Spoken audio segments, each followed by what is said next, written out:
The elevator doors opened on the 42nd floor, and I stepped into the marble hallway carrying a paper bag that was growing cold. Inside were Julian's favorite things: herb-roasted chicken, garlic mashed potatoes, and the chocolate cake from that bakery in Brooklyn he loved. It was 11 p.m. on a Tuesday, and my husband hadn't come home for dinner again. This was the third time this week.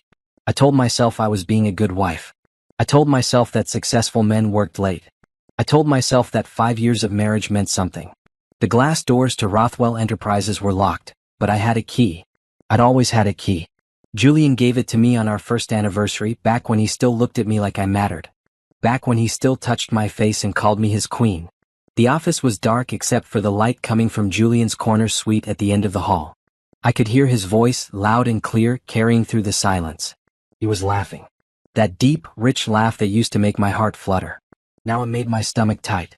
I walked slowly toward his office, my heels clicking against the floor. The door was slightly open.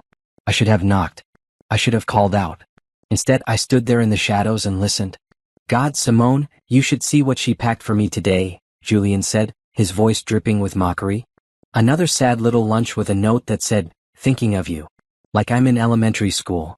A woman's laughter echoed through the speaker. Video call. He was on a video call. "Poor baby," the woman cooed. "Does your wife not understand that you're a grown man?" "My wife doesn't understand anything," Julian said. "She's like a puppy that won't stop following me around. Honestly, I'd rather kiss a dog than kiss her at this point. At least a dog doesn't ask me about my feelings every 5 minutes." The paper bag slipped from my fingers. It hit the floor with a soft thud, but neither of them heard it. My hands were shaking. My whole body was shaking. "When are you leaving her?" Simone asked. "You keep saying you will, but—" "Soon," Julian interrupted. "I'm just waiting for the right moment. I need to move some assets around first. Can't let her get her hands on my money, you know? Her family might have connections, but she's got nothing else going for her. Once I'm clear, I'll divorce her and we can finally be together properly." I pulled out my phone with trembling fingers. I opened the voice recorder app. Then I stepped closer to the door, angling my phone toward the opening. Record. The red dot appeared on my screen. "You're so smart," Simone purred. "That's why I love you. You think of everything." "I have to, baby." Natasha's father used to be some big-shot financial investigator before he retired. If he gets involved, things could get messy. But they don't talk anymore, thank God. She's too proud to run to Daddy. He was right about that. I hadn't spoken to my father in 3 years, not since he told me Julian was bad news and I chose my husband over him. Dad said Julian was a snake in an expensive suit. I called him jealous and controlling. I should have listened. "What about tonight?" Simone asked. "Are you coming to my place?" "Give me an hour," Julian said. "I need to wrap up some emails, then I'll tell Natasha I'm staying at the office. She'll believe it." "She believes everything I tell her." The call ended. I heard Julian's chair creak as he leaned back. I heard him sigh, content and satisfied. I stood there in the hallway, phone still recording, and felt something inside me break. Not my heart. That had already been broken. This was something else. Something deeper. This was the death of who I used to be. I backed away quietly, leaving the dinner on the floor. I took the elevator down and walked to my car in the parking garage. I sat in the driver's seat for 20 minutes, staring at nothing. Then I drove home to our penthouse in Manhattan, the one with floor-to-ceiling windows and furniture that cost more than most people's houses. I went straight to Julian's study. He thought I didn't know about his hidden laptop, the one he kept in the fake book on the third shelf. He thought I didn't notice when he typed in his passwords. But I had noticed everything. For 5 years, I had watched and memorized and made myself small so he could feel big. Not anymore. I opened the laptop. Password: Simone 2019. The year they met, apparently. My stomach turned, but I kept going. I accessed his cloud storage, his emails, his financial records. And what I found made the affair look like nothing.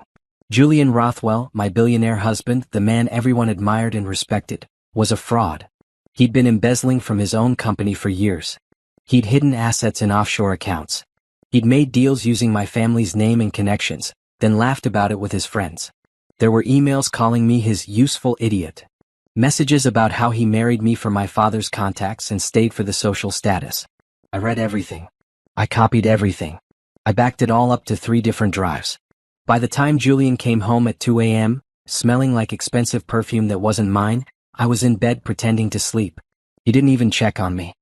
He showered and climbed into bed on his side, a million miles away. I lay there in the dark, listening to him breathe. My husband. My betrayer.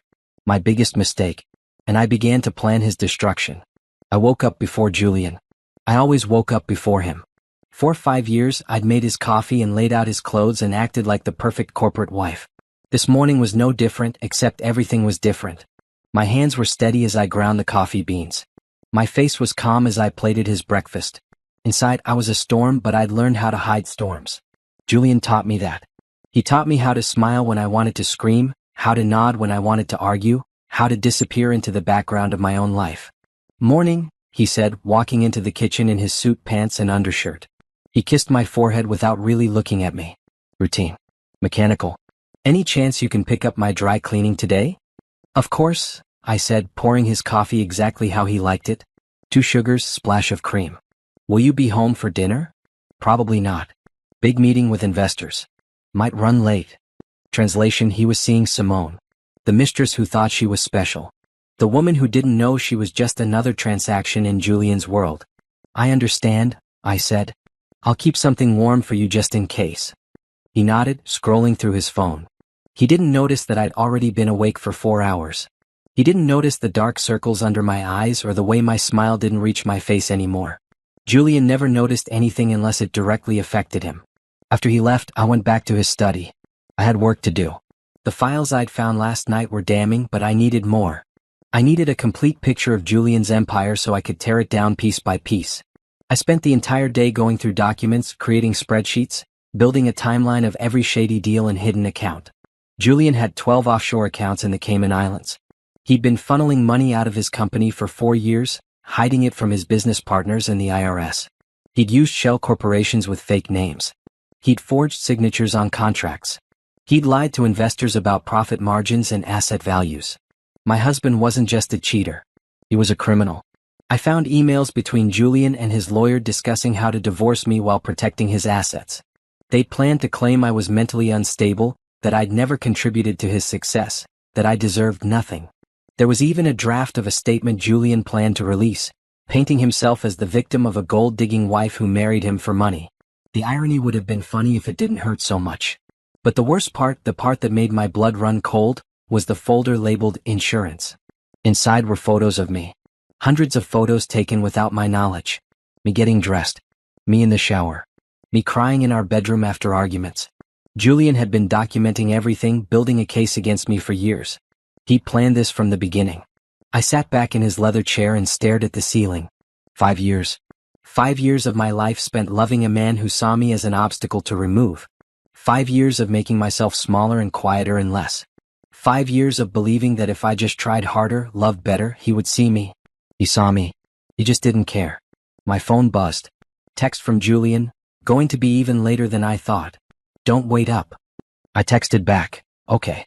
Love you." He didn't respond. He never responded to those texts anymore. I looked at the mountain of evidence spread across the desk. This was enough to destroy him. Enough to send him to prison. Enough to take everything he built and burn it to the ground. But I needed help. I needed someone who understood finance and law and how to hurt men like Julian where it mattered most. I needed someone who knew how to fight dirty. I needed my father. The thought made my chest tight. Bennett Winters and I hadn't spoken since my wedding day, when he'd stood up during the reception and said he couldn't support a marriage built on lies. Julian had him removed from the venue. I'd watched security escort my father out and done nothing. I'd chosen Julian over the man who raised me alone after my mother died. I'd chosen so wrong. I picked up my phone and stared at Dad's contact. My finger hovered over the call button for 5 minutes. Pride and shame warred in my chest. He'd been right about everything, and I'd thrown him away for a man who'd rather kiss a dog than me. I pressed call. It rang 4 times. I almost hung up. Then his voice came through, rough and cautious. "Natasha?" "Dad," I said, and my voice cracked. "I need help. You were right about Julian. You were right about everything." There was a long pause. Then, "Where are you?" "Home. Our place in Manhattan. I'll be there in 2 hours. Don't let him know you called me. Don't tell him anything. Can you do that?" "Yes." "Good girl. We're going to fix this." He hung up. I sat there holding my phone, feeling something I hadn't felt in years: hope. 2 hours later, my father stood in Julian's study, looking at the evidence I'd compiled. He was older than I remembered, more gray hair, deeper lines around his eyes. But his mind was still sharp as a blade. "This is good," he said, clicking through files on the laptop. "This is really good, Tasha. He's been sloppy. Arrogant. He thinks he's untouchable. Can we use it? We can do more than use it. We can destroy him." Dad looked at me, his eyes hard. "But I need to know you're sure. Once we start this, there's no going back.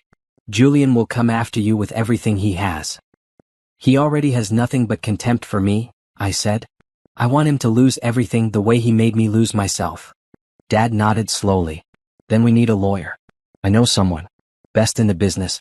She's taken down CEOs, politicians, anyone who thought they were above the law. Her name is Patricia Hammond. Will she take the case? Once she sees this evidence, she'll take it for free just for the publicity. But Natasha, you need to be strong. The next few months are going to be hell." I thought about the video of Julian laughing about me. I thought about 5 years of being invisible. I thought about Simone and the offshore accounts and the photos he'd taken without my permission. "I'm ready," I said. "Let's burn it all down." Patricia Hammond's office was nothing like I expected. No mahogany furniture or expensive art. Just a simple desk, metal filing cabinets, and walls covered in newspaper clippings about cases she'd won. CEOs behind bars. Politicians exposed. Corrupt executives stripped of everything. She was younger than I thought she'd be, maybe 40, with short black hair and sharp brown eyes that seemed to see straight through me. She wore a simple black suit and no jewelry except a watch. "Ms. Winters," she said, shaking my hand. Her grip was firm. "Your father sent me the preliminary files. Impressive work for someone with no legal training." "I had motivation," I said. She smiled. It wasn't warm, but it was real. "Motivation is good. Rage is better. Do you have rage, Natasha?" I thought about that question. Did I have rage? Or just hurt? "I have something," I said. "Something that won't let me stop." "Good enough." Patricia gestured to a chair. Dad and I sat down. She pulled up files on her computer and turned the screen so we could see. "I've spent the last 72 hours reviewing everything you collected. Your husband is going to prison. That's not a maybe. That's a certainty. The question is how much damage you want to do on the way there." "All of it," I said. "I want him to lose everything." Patricia nodded. "Then here's what we're going to do. We're building 3 cases simultaneously. Civil, criminal, and federal. The civil case is your divorce. We're going after every asset, every account, every property. The criminal case is fraud, embezzlement, tax evasion. The federal case involves the SEC and possibly the FBI, depending on how deep his corruption goes." My head spun. "All of that. Your husband has committed dozens of felonies," Patricia said flatly. "He's stolen from his own company, hidden assets from the government, and committed wire fraud across state lines. He's looking at 20 years minimum if we do this right." 20 years. Julian would be in his 60s when he got out. His empire would be dust. Everything he'd built would be gone. "What do you need from me?" I asked. "Everything. Every document, every recording, every shred of evidence. I also need you to keep playing the good wife while we prepare. Can you do that? Can you look him in the eye every day knowing what's coming?" I remembered the sound of his laugh as he mocked me. "Yes." "It won't be easy," Dad said quietly. "He'll touch you, talk to you, lie to your face. You'll have to act normal." "I've been acting normal for 5 years while he destroyed me piece by piece," I said. "I can do it a little longer." Patricia leaned forward. "There's something else you should know. Once we file, the media will be all over this. Julian Rothwell is a public figure. This will be news. Your life will be examined. They'll dig into your past, your family, everything. Are you prepared for that?" I hadn't thought about that part. The cameras. The reporters. The social media attacks from Julian's supporters. There would be people who called me a liar, a gold digger, a bitter ex-wife making up stories. "They're going to say terrible things about you," Patricia continued. "They're going to try to paint you as unstable or vindictive. Julian's lawyers will leak stories to friendly journalists. It's going to hurt. More than this already hurts?" I asked. Patricia's expression softened slightly. Different kind of hurt. "But yes, possibly." "I don't care," I said. "I want the truth out there. I want everyone to know what he is." "Then we have work to do." Patricia pulled out a thick folder. "First, we need to secure your finances. I'm assuming you have joint accounts?" "Everything is joint except his secret accounts." We need to protect your share before he can move it. I'm filing an emergency motion to freeze all marital assets. It'll tip him off that something's wrong, but it'll prevent him from hiding everything before the divorce. Dad cleared his throat. What about the criminal charges? When do we bring in the authorities? Soon, Patricia said. But we need to be strategic. If we go to the SEC too early, Julian's lawyers might be able to suppress evidence or cut a deal. We need everything airtight first. I'm talking a paper trail so clear that even the best defense attorney in the country can't poke holes in it. How long? I asked. 6 weeks. Maybe 8. Can you hold on that long? I thought about going home to Julian tonight, smiling at him, pretending everything was fine. 8 more weeks of living a lie. I can hold on as long as it takes, I said. Patricia smiled for real this time. Good. Because we're about to make your husband very, very sorry he ever underestimated you. We spent the next 4 hours going through everything. Patricia had me sign documents, answer questions, recall every detail of my marriage I could remember. She recorded it all, took notes in a legal pad that filled up page after page. Tell me about Simone Grant, Patricia said. The mistress. I don't know much about her. She works in marketing, I think. They've been together for at least 6 months, maybe longer. We'll find out everything about her, Patricia said. Does she know he's planning to leave you? Based on what I heard, yes. He's promised her they'll be together once the divorce is final. Patricia snorted. Men like Julian don't leave their wives for their mistresses. They trade up for newer models once the current one stops being useful. Simone is just as disposable as you were to him. The words should have stung, but they didn't. They were just true. We could use her, Dad said thoughtfully. If she thinks she's getting the golden ticket, she might have information that could help us. No, Patricia said firmly. We don't contact her, don't approach her, don't give her any warning. She's going to find out about all of this the same way everyone else does, when it hits the news. I imagine Simone's face when she realized Julian was broke and headed to prison. Would she feel betrayed? Would she understand that she was just another piece on his chessboard? Probably not. Women like Simone thought they were special. They thought they'd won some kind of prize by stealing another woman's husband. They never realized the prize was worthless. What about Julian's business partners? I asked. Some of them are my friends. Or they were. They'll choose sides, Patricia said bluntly. Some will support you. Most won't. They're invested in Julian's success. When we expose him, they'll lose money. They're not going to thank you for it. Another loss. Another thing Julian had taken from me. My social circle, my community, all of it built on his reputation. When his reputation crumbled, so would everything else. I don't care, I said. Anyone who stays loyal to him after they know the truth was never really my friend anyway. That's the spirit, Patricia said. She closed her laptop and looked at me seriously. Natasha, I want you to understand something. This process is going to change you. You're not going to be the same person when this is over. You're going to be harder, more cynical, less trusting. That's not necessarily bad, but it's real. Are you okay with that? I thought about who I'd been when I met Julian. 23 years old, fresh out of college, full of dreams about love and partnership and building a life together. That girl was already gone. She'd died slowly over 5 years of neglect and cruelty. I'm already changed, I said.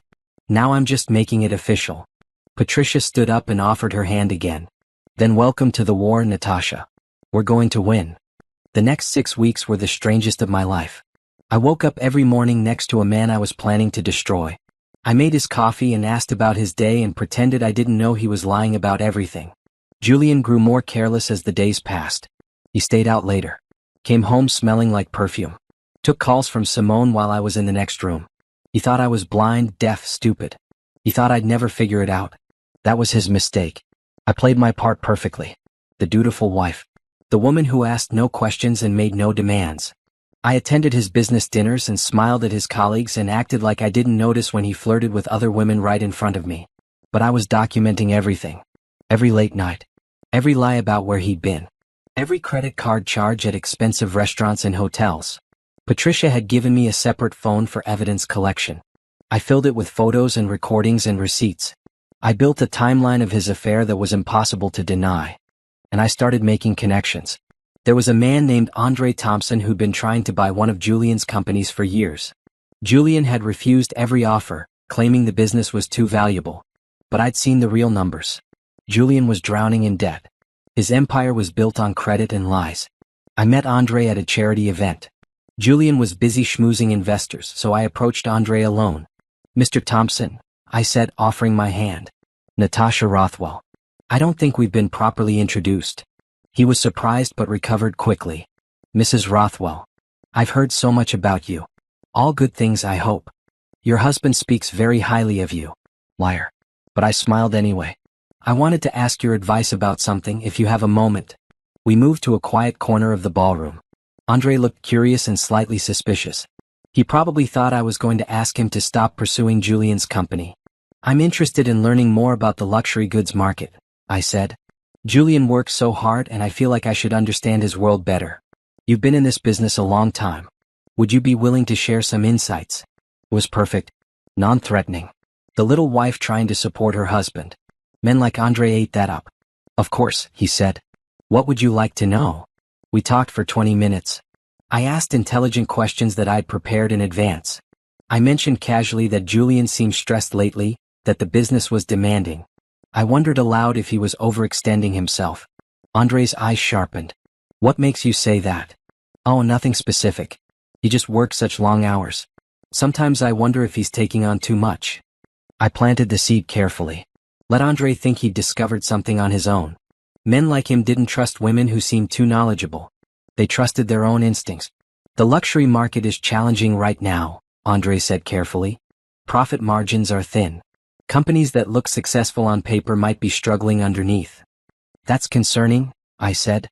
"I hope Julian knows what he's doing." "I'm sure he does." But doubt was there now. I could see it in Andre's face. He'd start asking questions. Looking closer at Julian's business. Maybe making some phone calls to mutual contacts. Julian appeared at my elbow. "Darling, there you are. We should get going." "Of course." I smiled at Andre. "Thank you so much for the conversation. Very educational." In the car ride home, Julian was quiet. Finally he said, "What were you talking to Andre Thompson about?" "He was telling me about the luxury goods market. I thought it would be nice to understand your work better." "Stay away from him," Julian said sharply. "He's a shark. He's been trying to buy my company for years." I didn't know. I was just making conversation. "Well, don't. You don't understand business. You'll say something stupid and make me look bad." There it was. The casual cruelty that had become so normal I barely flinched anymore. I looked out the window and said nothing. But I was smiling in the darkness.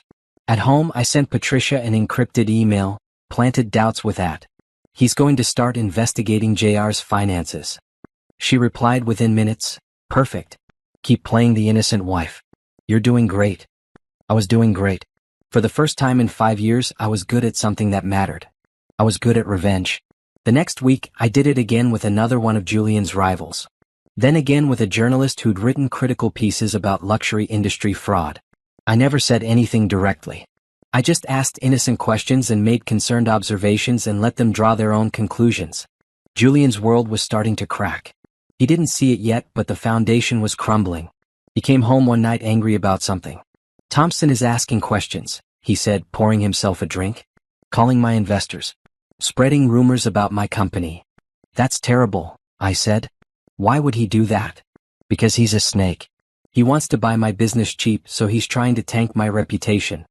"Can't you sue him or something?" Julian laughed bitterly. "For what? Asking questions? That's not illegal." "No, but embezzlement was. Tax fraud was. All the things Julian had done that Andre was getting close to discovering." "I'm sure it'll blow over," I said. "Everyone knows how successful you are." Julian looked at me like I was a child. "You don't understand how this works. Perception is everything. If people think I'm in trouble, I'm in trouble.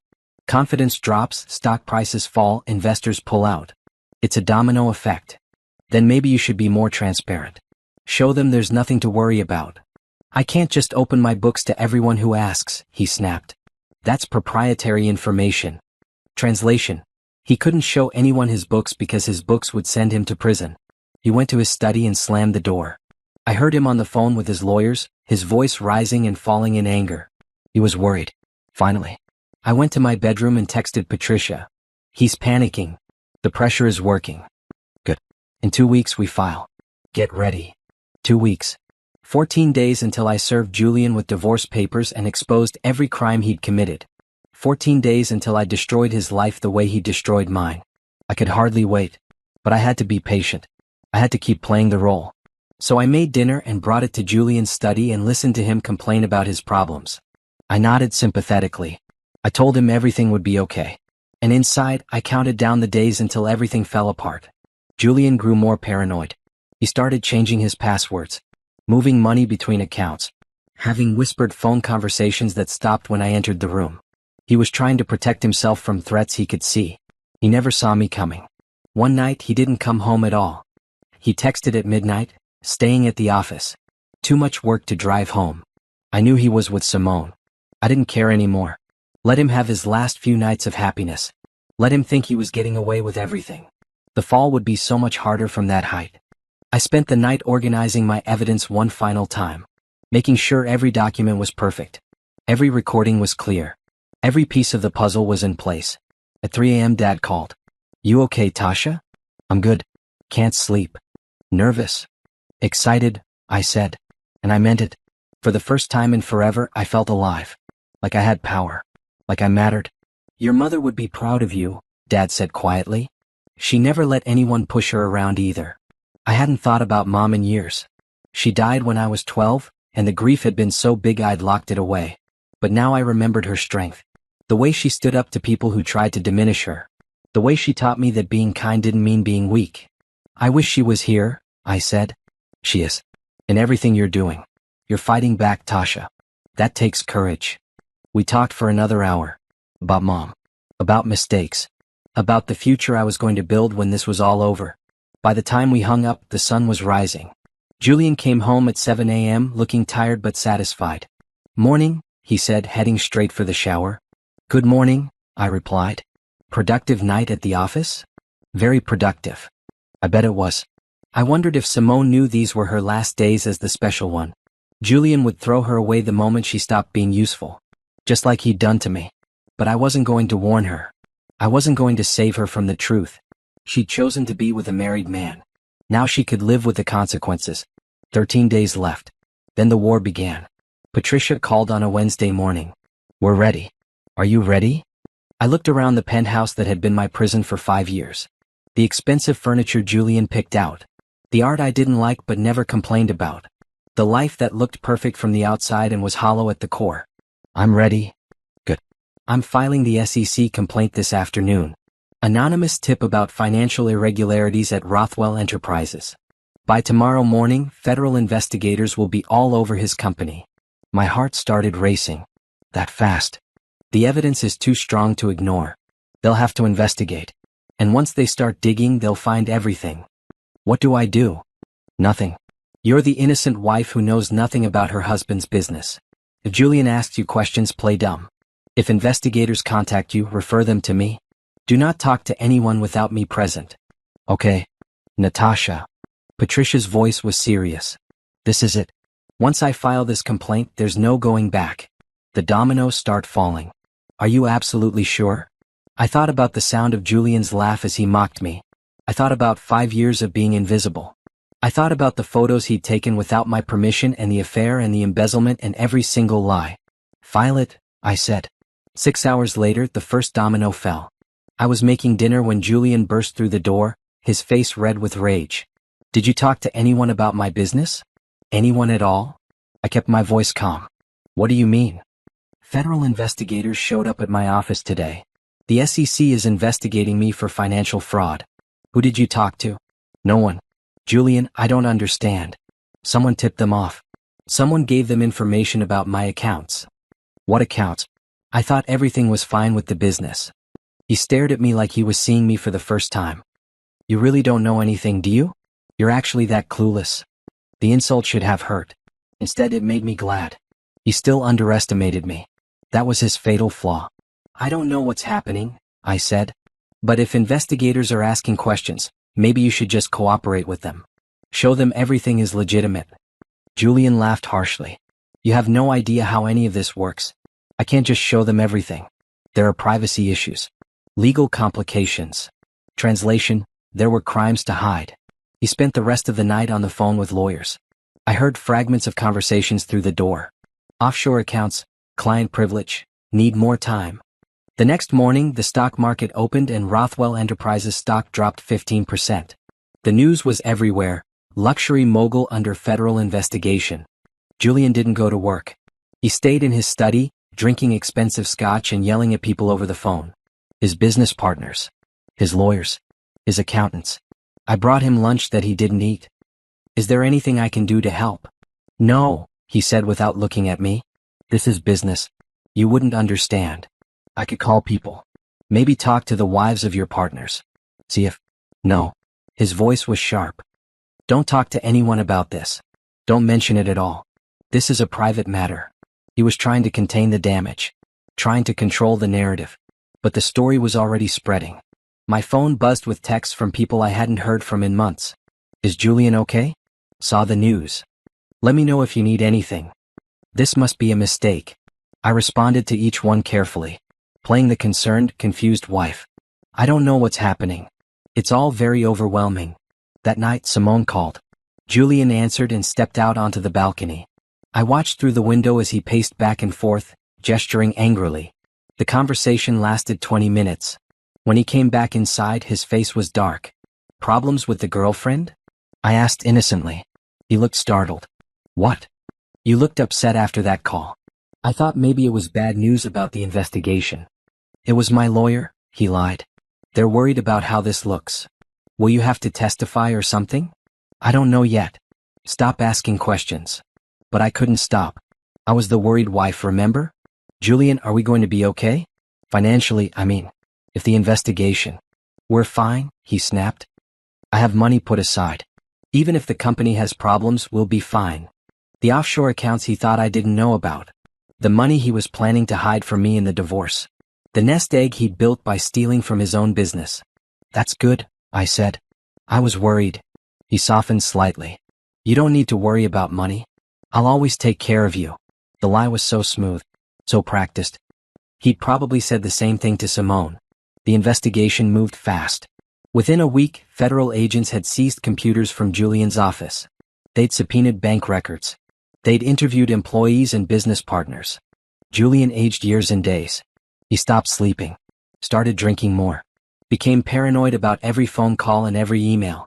Someone is leaking information to them, he said one night. Someone inside my company is talking. Who would do that? I asked. I don't know. But when I find out, I'll destroy them. The irony was delicious. He'd spent years destroying me slowly, and now someone was destroying him. He just didn't know the someone was me. More dominoes fell. 2 of Julian's business partners pulled out of a major deal. A luxury brand canceled their contract with his company. Investors started asking pointed questions about the offshore accounts the SEC had discovered. Julian tried to spin it. He gave an interview claiming the investigation was a misunderstanding. A competitor's attempt to damage his reputation. There was nothing to worry about. But his stock kept dropping. 20%. 25%. 30%. I watched it all from the sidelines, playing my role. The supportive wife who brought him meals and didn't ask too many questions. The woman who stood beside him at charity events and smiled for cameras even as whispers followed us everywhere. Is it true? I heard the FBI is involved. Poor Natasha. She must be devastated. I was devastated. Just not the way they thought. 2 weeks after the investigation started, Julian came home with a strange expression on his face. He sat down on the couch and stared at nothing for a long time. Julian? I said. What's wrong? They found something, he said quietly. The investigators. They found discrepancies in the accounts. They're talking about fraud charges. I sat down next to him, close but not touching. That can't be right. You haven't done anything wrong. He looked at me then. Really looked at me. What if I have? What if I made mistakes that look bad now? What if I did things that seemed smart at the time but are actually illegal? This was my moment. My chance to comfort the man who'd betrayed me. To be the good wife one more time. Then we'll deal with it, I said. Together.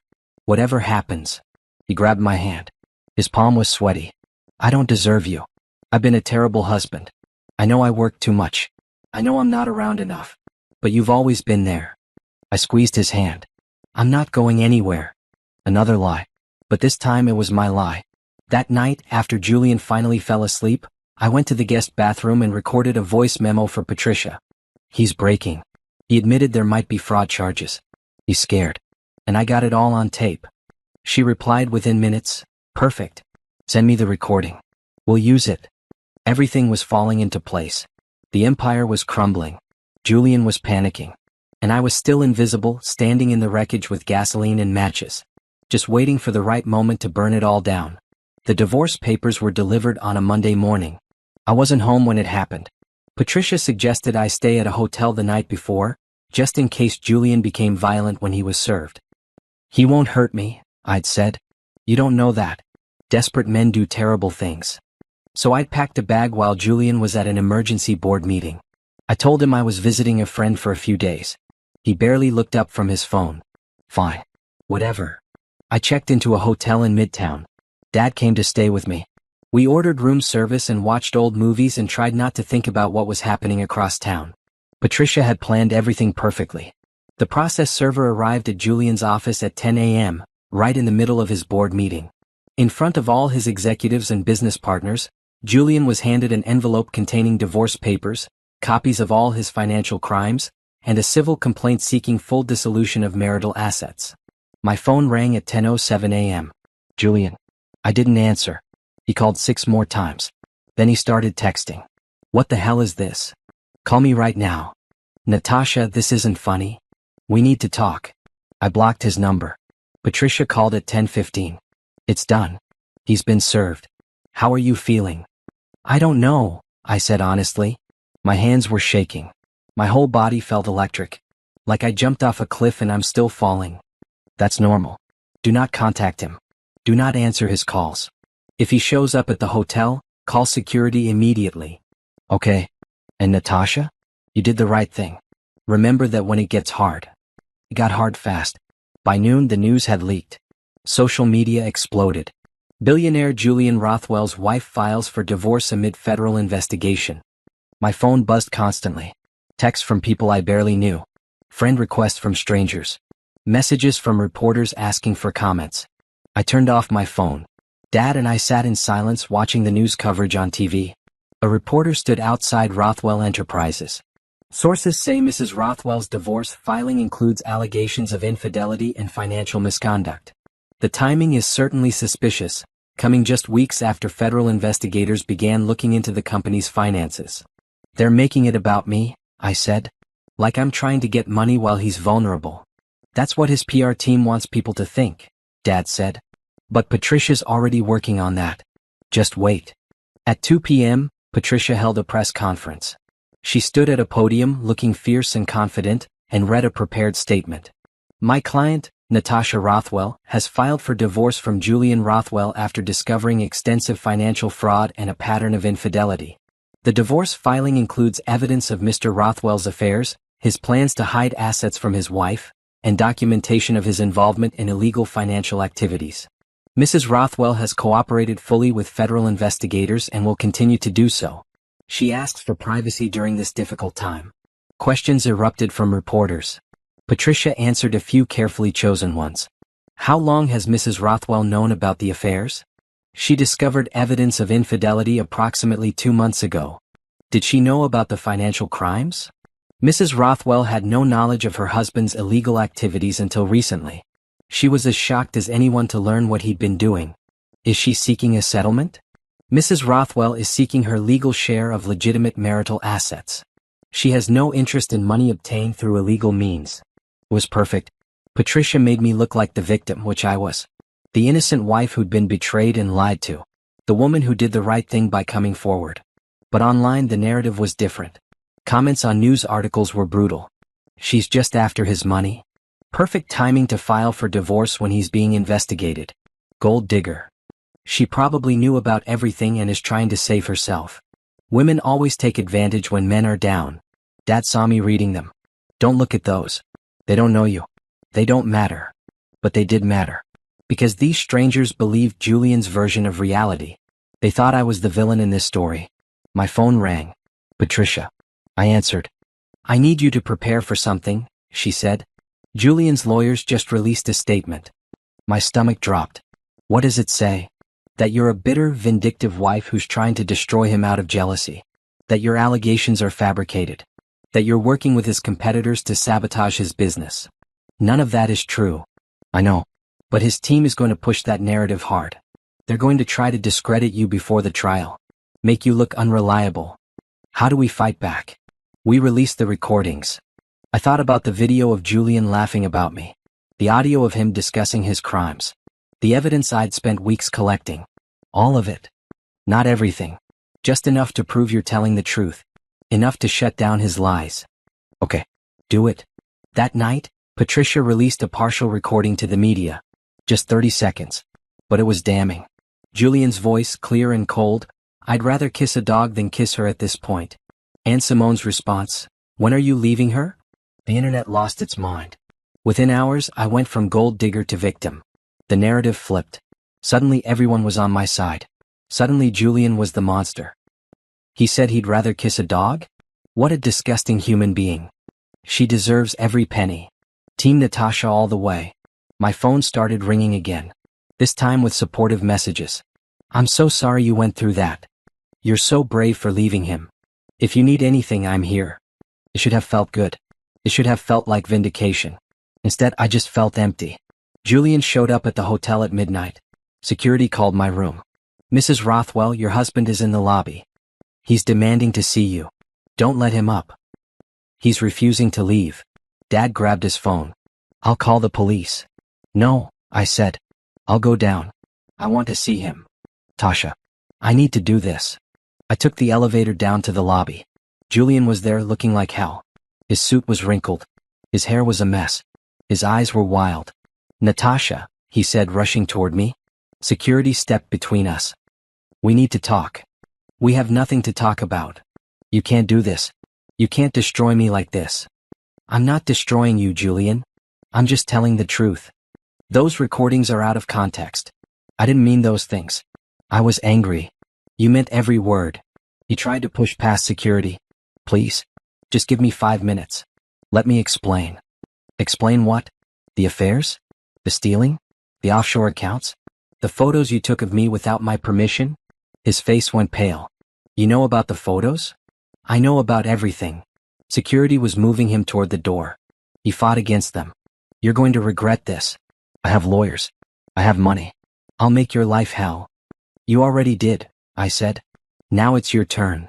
They removed him from the building. I watched through the glass doors as he stood on the sidewalk, screaming at no one. Then he got in his car and drove away. I went back to my room. Dad was pacing. Are you okay? I'm fine. He looked unhinged. Good. Let him fall apart. Let everyone see what he really is. I meant it. But that night I couldn't sleep. I kept thinking about the man I'd married. The man who'd promised to love me forever. That man was gone. Maybe he'd never existed at all. By morning, 3 more of Julian's business partners had withdrawn their investments. The stock was in free fall. Anne Simone Grant had posted a statement on social media claiming she'd been manipulated and lied to by Julian. She was trying to save herself. Trying to play victim.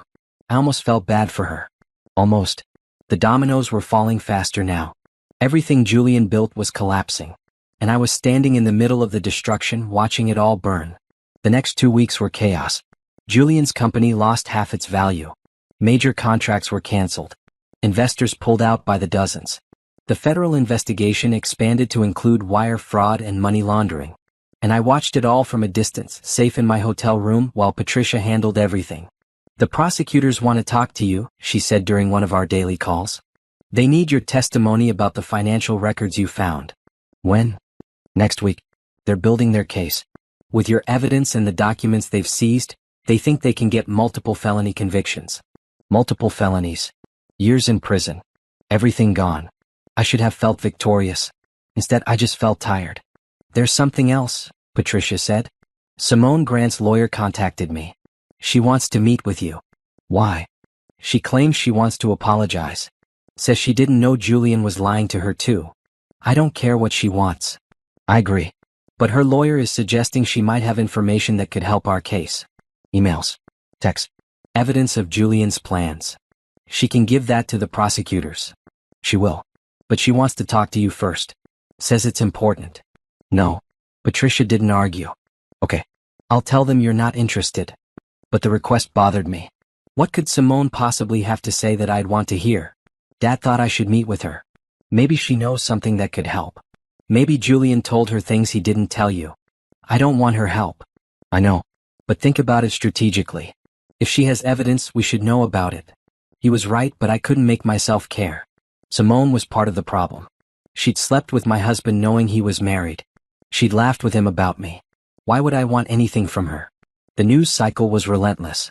Every day brought new revelations about Julian's crimes. Money hidden in fake companies. Bribes to foreign officials. Tax evasion schemes dating back a decade. He'd been a criminal the entire time I knew him. Our whole marriage had been built on lies and stolen money. And I'd never suspected a thing. That was the part that hurt most. Not the betrayal. Not the affairs. But the fact that I'd been so blind. So trusting. So stupid. You weren't stupid, Dad said when I told him this. You were in love. Love makes people vulnerable. I wasn't just vulnerable. I was completely clueless. How did I not see it? Because he was good at hiding it. Because he's a sociopath who's been lying his entire life. You can't blame yourself for not seeing through a professional liar. But I did blame myself. For staying so long. For ignoring my instincts. For choosing Julian over my father and my own common sense. The media wanted interviews. Everyone wanted to hear my story. Patricia fielded dozens of requests from talk shows and magazines and podcasts. You could make a lot of money, she said. Tell your side of things. Take control of the narrative. I don't want money from this. Then do it for other women. Show them what financial abuse looks like. Help them recognize the signs. That made sense. But I wasn't ready. I couldn't talk about it yet without breaking down. Maybe later, I said. After the trial. Julian's trial date was set for 6 months away. 6 months of waiting. 6 months of living in limbo while lawyers argued and prosecutors built their case and the media dissected every aspect of my marriage. I couldn't stay in the hotel forever. I needed a place to live. A life to rebuild. Patricia helped me find an apartment in Brooklyn. Small but nice. Nothing like the penthouse I'd left behind. I furnished it simply. No expensive art or designer furniture. Just comfortable things that were mine. Dad helped me move. It took one afternoon. Everything I owned fit in his car. You're starting over, he said as we carried boxes up the stairs. That's not a bad thing. Feels lonely. It won't always. You'll make new friends. Build a new life. Find yourself again. I wanted to believe him. The apartment felt empty that first night. I sat on the floor eating takeout and staring at blank walls. No Julian. No marriage. No identity as someone's wife. Just me. It was terrifying. My phone rang. Unknown number. I answered without thinking. Natasha? It's Andre Thompson. Julian's business rival. The man I'd planted doubts with weeks ago. Mr. Thompson. How did you get my number? Your lawyer gave it to me. Said you might want to hear what I have to say. What is it? I'm buying Rothwell Enterprises. What's left of it anyway? The company is bankrupt, the board voted to sell, and I'm making an offer. Good for you. I wanted to tell you personally. And to say thank you. For what? You know what? That conversation we had at the charity event. You made me look closer at Julian's business. You started this whole thing. Had I? Maybe. But Julian had destroyed himself long before I came along. I just asked questions, I said. You asked the right questions. And because of that, a lot of people are going to avoid losing money when that house of cards finally collapsed completely. So thank you. He hung up. I sat there thinking about that night at the charity event. How nervous I'd been. How carefully I'd chosen my words. How satisfying it had been to see the doubt in Andre's eyes. I'd started the avalanche. I'd pushed the first domino. Everything else had just been gravity. A week later, Simone Grant's story hit the news. She'd given an interview to a major magazine, crying about how Julian had manipulated her. How he'd promised to leave me and marry her. How she'd believed his lies. I feel terrible about what I did, she told the interviewer. I believed him when he said his marriage was over. I believed him when he said his wife didn't love him. I was wrong. And I'm sorry. Too little too late. But the public ate it up. Simone became another one of Julian's victims. Another woman he'd used and discarded. I didn't feel bad for her. She'd made her choices. Now she had to live with them. But I understood her better now. Julian was good at making people believe his lies. He'd convinced me I wasn't good enough. He'd convinced her she was special. He'd convinced his business partners he was successful. All lies. All smoke and mirrors. The prosecutors called. They wanted to schedule my testimony. Patricia and I spent 3 days preparing. going over questions, practicing answers, making sure I didn't say anything that could hurt the case. Just tell the truth, Patricia said. That's all you need to do. The truth. Such a simple concept. But it had taken me 5 years to see it. I testified on a Tuesday morning in a federal courthouse. The room was cold and official. Julian's lawyers tried to intimidate me with hard questions, but Patricia had prepared me well. Isn't it true that you had access to all your husband's accounts? No. I only had access to our joint accounts. But you lived in luxury. You benefited from his crimes. I didn't know they were crimes. I thought we were living on legitimate income. Convenient that you only discovered these so-called crimes when your marriage fell apart. I discovered them when I finally started looking. When I stopped trusting him blindly. It went on for hours. By the end I was exhausted. But I'd done it. I told the truth. Julian sat in the courtroom, looking nothing like the confident billionaire I'd married. He looked small, broken, defeated.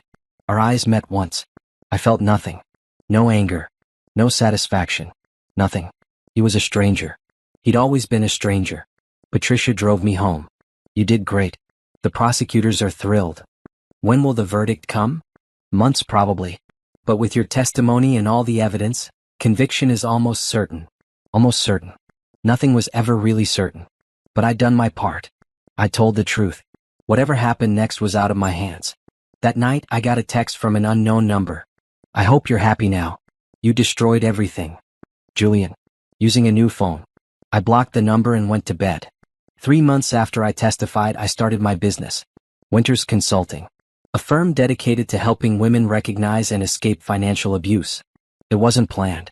It started when a woman from my old social circle reached out. Her name was Rebecca, and her husband was one of Julian's former business partners.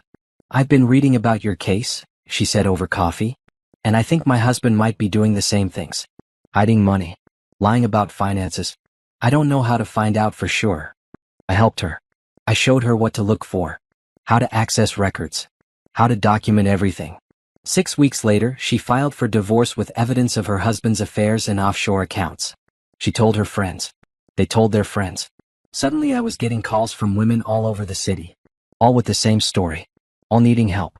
Dad suggested I make it official. You're good at this. You could really help people. So I did. I rented a small office. Got a business license. Built a website. Winters Consulting was born. The work was hard but satisfying. Every woman I helped felt like revenge against Julian. Like proof that he hadn't broken me. He'd made me stronger. I hired 2 employees. Then 4. Then 6. We grew faster than I expected. Apparently there were a lot of women who needed help escaping bad marriages. Patricia referred clients to me. So did divorce lawyers across the city. My reputation grew. The woman who took down Julian Rothwell was now helping other women take down their own Julian Rothwells. It felt good. It felt right. But it was also lonely. I threw myself into work. 60-hour weeks. Constant meetings and phone calls and research. I didn't date. Didn't socialize. Didn't do anything except work and sleep. Dad noticed. You're going to burn out. I'm fine. You're hiding. Just like you hid in your marriage. Different cage, same bird. He was right, but I didn't want to admit it. Then I met Dominic. It was at a coffee shop near my office. I'd stopped in for my afternoon caffeine fix and the place was packed. No empty tables. You can share mine if you want, a voice said. I turned and saw a man in his late 30s, wearing a casual sweater and reading a thick book about philosophy. Thanks, I said, sitting down. We didn't talk at first. He read his book. I checked emails on my phone. It was comfortable. Easy. Then he said, I know who you are. My stomach dropped. Here we go. Another person who wanted to ask about Julian or the trial or how I felt about everything. You don't have to worry, he continued. I'm not a reporter or anything. I'm just a teacher. But I followed your case. What you did was brave. Thank you. I mean it. Most people would have just walked away quietly, taken the money and disappeared. But you fought back. You made him face consequences. That takes real courage. We started talking. His name was Dominic Hayes. He taught philosophy at a community college. He'd never been married. He loved books and hiking and his students. He was normal. Real. Nothing like Julian. We exchanged numbers. Met for coffee again the next week. Then dinner. Then a movie. I was terrified the whole time. Terrified of trusting again. Terrified of being wrong about someone again. terrified of letting my guard down. But Dominic was patient. He didn't push. He didn't demand. He just showed up, consistently and kindly, until I started to believe he might be real. "I'm not good at this," I told him after our 5th date. "I don't know how to trust people anymore." "That's okay," he said. "We'll figure it out together. No rush." No rush. Julian had been all rush. All intensity and grand gestures and overwhelming presence. Dominic was steady. Calm. Safe. I liked safe. We dated for 6 months before I let him meet my father. Dad was skeptical at first. Grilled Dominic about his job and his intentions and his past relationships. But Dominic handled it well. Answered every question honestly. Made no promises he couldn't keep. "He's good," Dad said after Dominic left. "Nothing like Julian." "I know. So why do you look scared?" "Because good doesn't mean forever. Julian seemed good at first too. Julian was never good. You just wanted him to be. But this guy? He's actually kind. I can see it. I wanted to believe that. I was trying to believe that. Meanwhile, my business kept growing. We moved to a bigger office. Hired more staff. I started doing speaking engagements at women's conferences. Telling my story. Helping others avoid my mistakes. People called me inspiring. A survivor. A fighter. I still just felt like someone who'd been really stupid for a really long time and finally woke up. But if my stupidity could help other women wake up faster, then maybe it was worth something. Julian's trial finally ended. The verdict came on a Friday afternoon. Patricia called me from the courthouse. Guilty. All counts. Sentencing in 6 weeks. How long do you think he'll get? 15 to 20 years. Maybe more. 15 to 20 years. Julian would be an old man when he got out. His empire was gone. His reputation was destroyed. His life was over. I waited to feel something. Victory. Relief. Satisfaction. Instead, I just felt empty. "You okay?" Patricia asked. "I don't know what I feel." "That's normal. You spent years with him. Even though he was terrible, he was still part of your life. It's okay to grieve that." But I wasn't grieving Julian. I was grieving the time I'd lost. The years I'd wasted. The woman I'd been before him who I'd never get back. That night, Dominic came over. I told him about the verdict. He held me while I cried. "I thought I'd feel better when it was over," I said. "But I just feel sad. Because it's not really over. Healing takes time. Longer than trials and verdicts." He was right. The legal battle was done, but the internal one was still going. I kept working. Kept building my business. Kept trying to trust Dominic. Kept putting one foot in front of the other. And slowly, very slowly, I started to feel like myself again. Not the self I'd been before Julian. That woman was gone. But a new self. Stronger. Wiser. Less willing to shrink. I liked her. This new version of me who didn't apologize for taking up space. Who didn't make herself small for anyone. Who fought back instead of staying silent. Julian had tried to destroy me. Instead, he'd made me dangerous. And I was just getting started. The sentencing hearing was held on a cold morning in November. Almost a year since I'd discovered Julian's betrayal. Almost a year since I'd started planning his destruction. I wore a navy suit and minimal makeup. Patricia had advised me to look serious but not vengeful. "You're the wronged wife, not the evil ex, remember that." The courthouse was packed. Reporters lined the steps. Cameras everywhere. This was the story everyone had been following. The billionaire's fall from grace. The wife who brought him down. I sat in the gallery with my father on one side and Patricia on the other. Dominic had offered to come, but I'd said no. This part of my life was separate. He didn't need to be here. Julian was brought in wearing an orange jumpsuit. He'd been denied bail after trying to flee to Monaco. The man who'd owned penthouses and vacation homes and luxury cars was now property of the state. He looked terrible. Thin and pale and old. Prison had not been kind to him. Our eyes met for a moment. I saw rage there. Hatred. Blame. He still thought this was my fault. Like I'd forced him to steal and cheat and lie. Like I'd made him become a criminal. I looked away. The judge entered. Everyone stood. The proceeding began. Julian's lawyer made a statement asking for leniency. Talked about Julian's contributions to the business community. His charity work. His potential for rehabilitation. It was garbage and everyone knew it. Then the prosecutor spoke. She laid out every crime Julian had committed. Every person he'd hurt. Every law he'd broken. She read excerpts from victim statements. Business partners who'd lost millions. Employees who'd lost their jobs. Investors who'd lost their retirement savings. Julian had destroyed a lot of lives. Mine was just one of many. The judge asked if Julian wanted to make a statement. He stood up slowly. I made mistakes, he said, his voice rough. I got caught up in the pressure of running a company. I made bad decisions. But I never meant to hurt anyone. Lies. All lies. He'd meant to hurt everyone. That was the point. I asked the court for mercy. I asked for a chance to make things right. The judge looked unimpressed. Mr. Rothwell, you have been convicted of multiple counts of fraud, embezzlement, tax evasion, and money laundering. You stole from your business partners, lied to investors, and hid assets from the government. You showed no remorse until you were caught. You attempted to flee the country to avoid prosecution. You have blamed everyone but yourself for your crimes. Julian opened his mouth to argue. The judge held up her hand. The court has reviewed all the evidence and testimony. We have considered your history, your crimes, and the impact on your victims. Mr. Rothwell, you are hereby sentenced to 24 years in federal prison, to be followed by 5 years of supervised release. You are also ordered to pay restitution in the amount of $47 million to your victims. 24 years. The courtroom erupted. Reporters scrambling for their phones. Julian's lawyer objecting. Julian himself standing there looking shocked, like he'd really believed he'd get away with it. I sat still, taking it all in. 24 years. He'd be 70 when he got out. An old man with nothing and no one. The guards led him away. He looked back once, his eyes finding mine. I stared back, my face blank.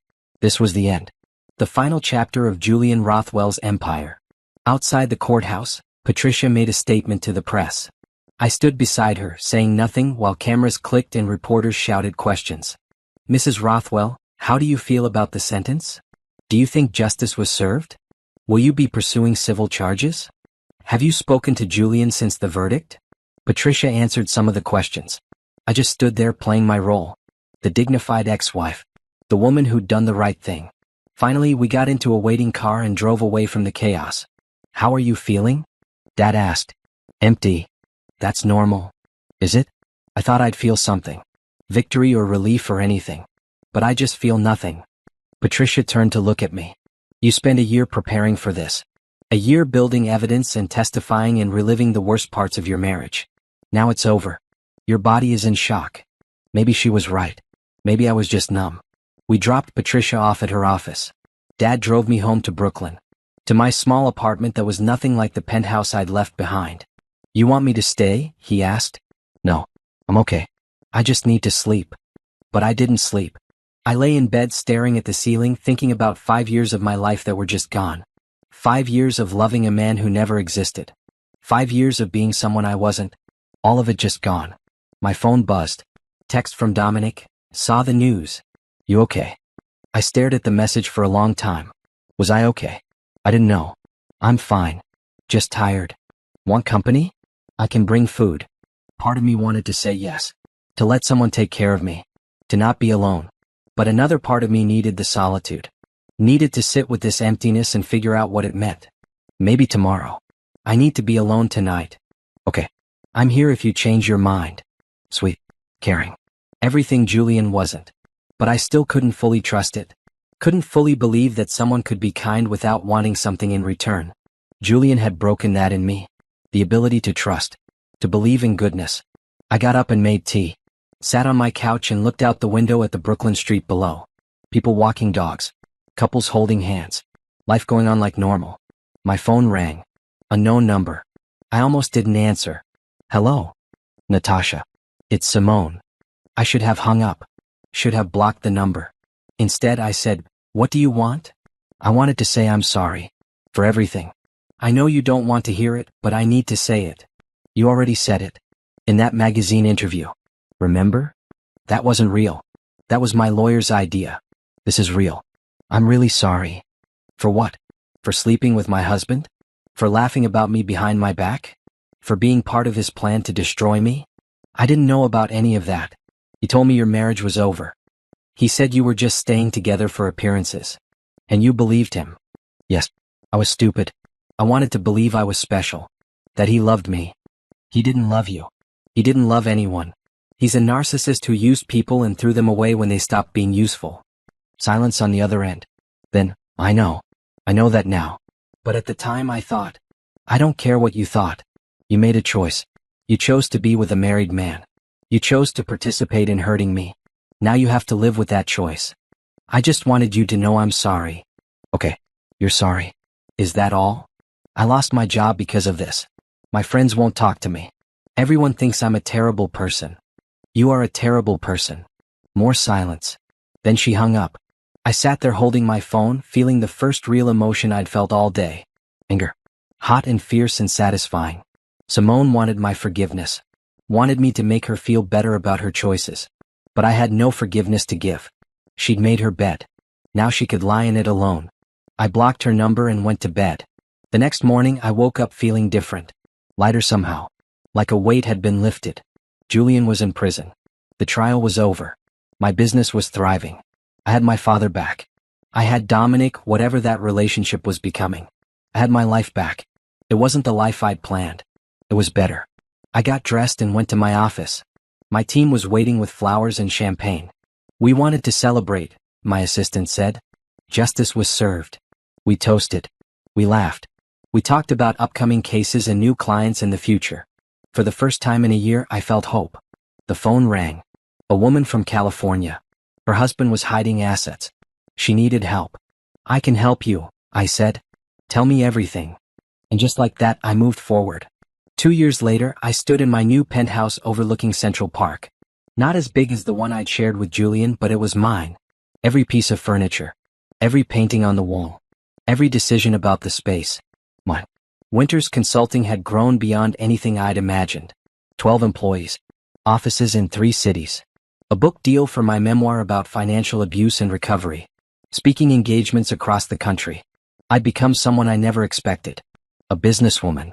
An advocate. A voice for women who'd lost themselves in bad marriages. The book launch party was tonight. Dad was flying in from Florida, where he'd retired to a beach house. Patricia was coming. My entire team. And Dominic, who'd been there through all of it. Dominic and I had moved slowly. So slowly that sometimes I wondered if we were moving at all. But that was okay. I needed slow. I needed someone who understood that trust was earned, not given. He'd met my father dozens of times now. They went fishing together. Talked about philosophy and life in the future. Dad approved, which meant everything. You sure about this guy? Dad had asked last month. I'm not sure about anything. But I'm trying. That's all you can do. Dominic had never pushed for more. Never demanded I move in or get married or make promises I wasn't ready to make. He just showed up, consistently and kindly, letting me set the pace. It was strange after Julian.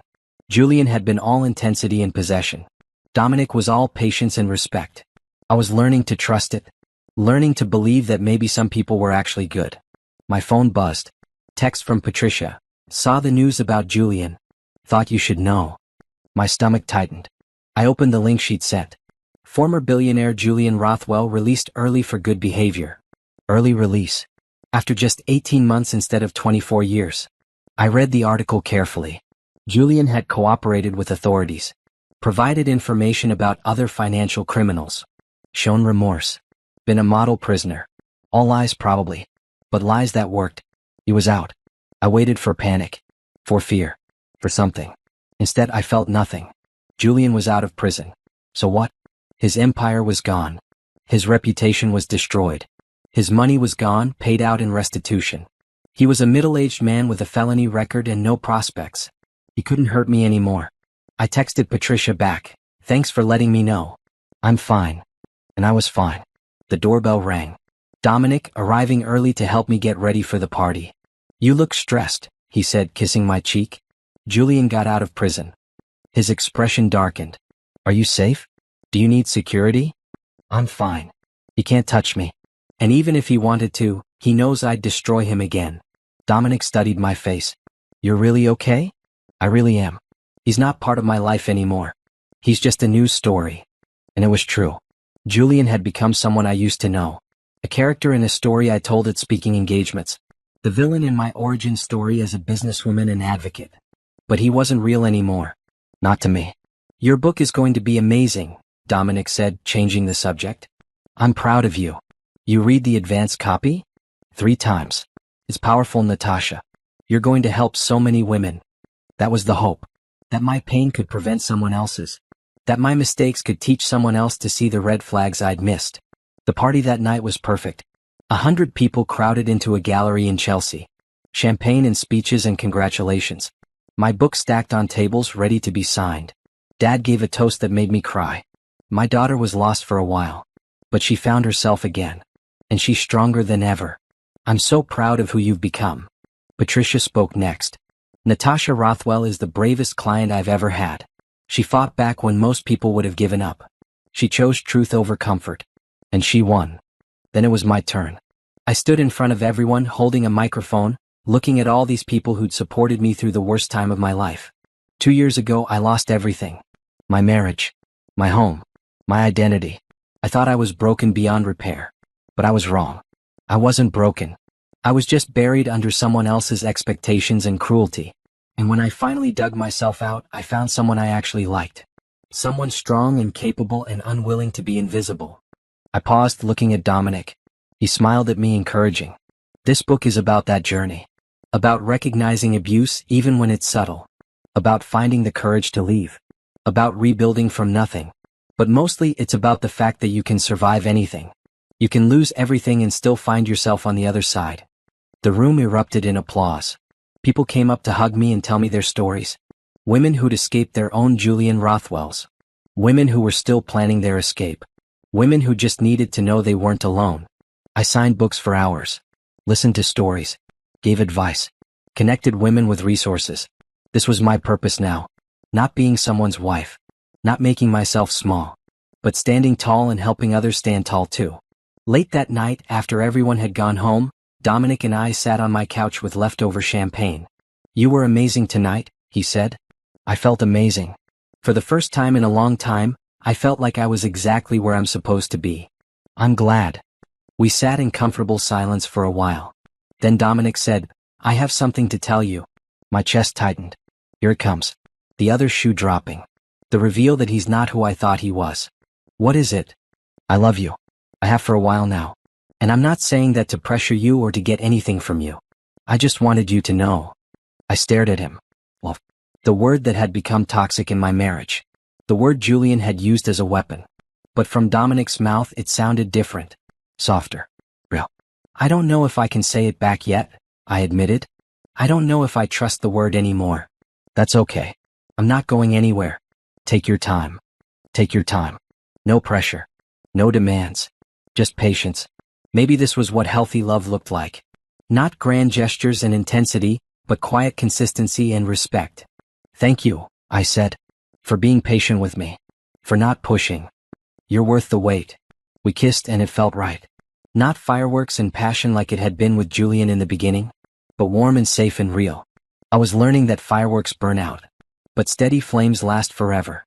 The next week I got a call from an unknown number. I almost didn't answer, but something made me pick up. Natasha Rothwell? A woman's voice. Yes.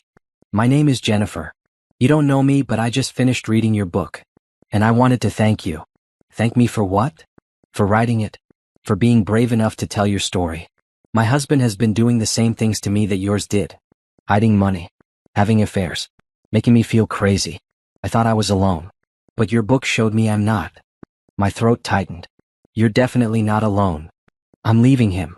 I have a lawyer. I'm documenting everything just like you did. And I'm going to get my life back. You absolutely are.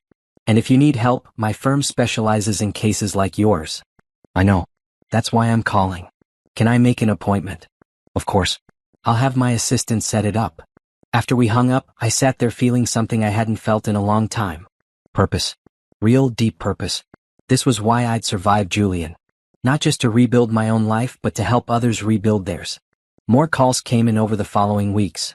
More women who'd read the book and recognized themselves in my story. More clients for my firm. More lives I could help change. The book hit the bestseller list. I did interviews on morning shows and podcasts. I became known as the woman who'd taken down her billionaire husband and built an empire from the ashes. It was surreal. But it was also deeply satisfying. 6 months after the book launch, I was giving a speech at a women's conference in Chicago when I saw him. Julian. He was standing at the back of the ballroom, looking older and smaller than I remembered. Our eyes met. He didn't approach. Just watched. I finished my speech without missing a beat. talked about financial abuse and red flags and the importance of documenting everything. The audience gave me a standing ovation. When I looked back, Julian was gone.